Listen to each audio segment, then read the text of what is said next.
কেউ যদি বলে যে এই দেশটা কারো বাপের না, আমার গায়ে খুব লাগে এই কারণে, এই দেশটা যদি আমার বাপের না হতো এই দেশটা আমার হতো না। এই দেশটা যদি আমার দাদার না হতো এই দেশটা আমার বাপের হতো না। এই দেশটা যদি আমার দাদার বাপের না হতো এই দেশটা আমার হতো না। এই দেশটা যদি আমার না হতো, আমার বাপের না হতো, আমার ছেলের দেশ হতো না, আমার নাতির দেশ হতো না। সুতরাং এই কথা যারা বলেন, কথা সাবধানে বলবেন। যারা বলেন যে দেশটা কারো বাপের না, আমি বলতে চাই এই দেশটা সকলের বাপের দেশ, সেই জন্য এই দেশটা আমাদের দেশ। দেশে একটা অবস্থার সৃষ্টি হয়ে গেছে কেমন জানি, তাই না? একটা কেমন জানি একটা ব্যতিক্রমী অবস্থান। মাঝে মাঝে এর সাবজেক্ট আবার আমরা রাজনৈতিক দলীয় নেতৃবৃন্দ হয়ে যাই, কেউ কথা বলে হই কি বক্তব্য রেখে হই। এখন যে অবস্থাটা গত দুদিনে আমরা দেখলাম, কখনো নতুন রাজনৈতিক দল, কখনো পুরনো রাজনৈতিক দল, কখনো প্রফেশনাল কিছু লোকের কথাবার্তা শুনে যতটুকু আশান্বিত হয়েছিলাম ততটুকু হতাশা হয়ে যাই। কেমন জানি একটা আবহাওয়া, যেটা নাকি পরিস্থিতি, যেটা নাকি বিশ্লেষণ করা খুব ডিফিকাল্ট, খুবই ডিফিকাল্ট। শুধু বলবো যেমন আবহাওয়াই থাকুক, 5 তারিখের আগে যে পরিস্থিতি আমাদের ছিল, তা 5 তারিখ পর্যন্ত আমাদের যে পরিস্থিতি ছিল, সেই পরিস্থিতি আমাদের দেশে অবস্থান ঠিক রাখতে হবে, যে যাই ভাবুক। তা যদি না হয় এই দেশের কিন্তু অস্তিত্ব বিলীন হয়ে যাবে। কারণ এই দেশের অস্তিত্বকে নষ্ট করার জন্যে দেশে এবং বিদেশে বহু চক্র কাজ করছে। গত 2 দিনের ঘটনা যদি আমরা অ্যানালিসিস করি, এর থেকে বহু কিছু কিন্তু বেরিয়ে আসবে। বিষয়টা খুব সহজ না।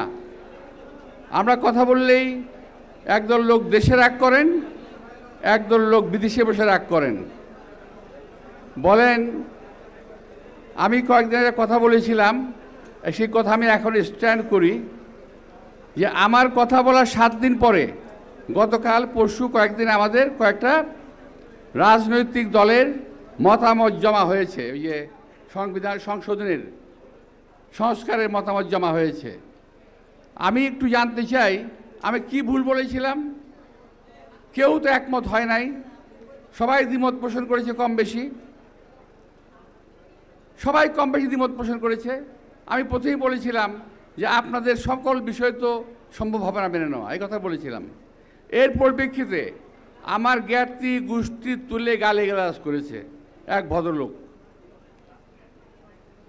বলেছে মির্জা আব্বাস সাহেবরা যখন ক্ষমতায় যাবেন তখন ওরা সব চেঞ্জ করে দেবেন, যা আমি বলি নাই। এই কথা বলার পরে বলেছে আমি দুঃখিত মাননীয় চেয়ারম্যান সাহেব, আমাকে এই কথা জবাব দিতেই হচ্ছে, কারণ আমি মুক্তিযুদ্ধ করেছি। সুতরাং উৎসবে খুশি হবে নগদে বেশি, কারণ ঘন্টায় ঘন্টায় আছে গিফট জেতার সুযোগ। কেউ যদি বলে যে এই দেশটা কারো বাপের না, আমার গায়ে খুব লাগে এই কারণে, এই দেশটা যদি আমার বাপের না হতো এই দেশটা আমার হতো না। এই দেশটা যদি আমার দাদার না হতো এই দেশটা আমার বাপের হতো না। এই দেশটা যদি আমার দাদার বাপের না হতো এই দেশটা আমার হতো না।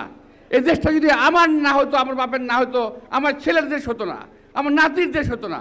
সুতরাং এই কথা যারা বলেন, কথা সাবধানে বলবেন। যারা বলেন যে দেশটা কারো বাপের না, আমি বলতে চাই এই দেশটা সকলের বাপের দেশ, সেই জন্য এই দেশটা আমাদের দেশ। আমার দেশের জন্য আমি যুদ্ধ করেছি, লড়াই করেছি, আরও লড়ব। শেষ কথা বলে চলে যাই, আরও লড়ব এই কারণে বললাম যে আজকের দেশের মধ্যে যে অবস্থা হচ্ছে, আমরা সকলেই অত্যন্ত আন্তরিকতার সঙ্গে সংস্কারের কাগজপত্র জমা দিয়েছি পরীক্ষা নিরীক্ষা করে। এখন এই সরকারকে বলতে চাই যেই সংস্কার করে যাচ্ছেন এটা এখনো দেশের লোক দেখে নাই।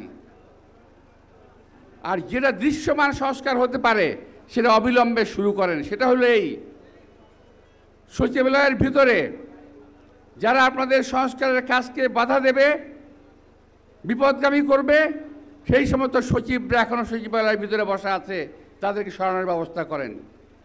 প্রশাসনের প্রতিটি রন্ধ্রে রন্ধ্রে আজকে ওই যে ডিএনএ টেস্ট করে যাদের চাকরি দেওয়া হয়েছিল, আপনাদের মনে আছে? চাকরি দেওয়া হয়তো ডিএনএ টেস্ট করে, ওই ডিএনএ টেস্ট চাকরি দেওয়া হয়তো যাদেরকে, তারা বসা আছে।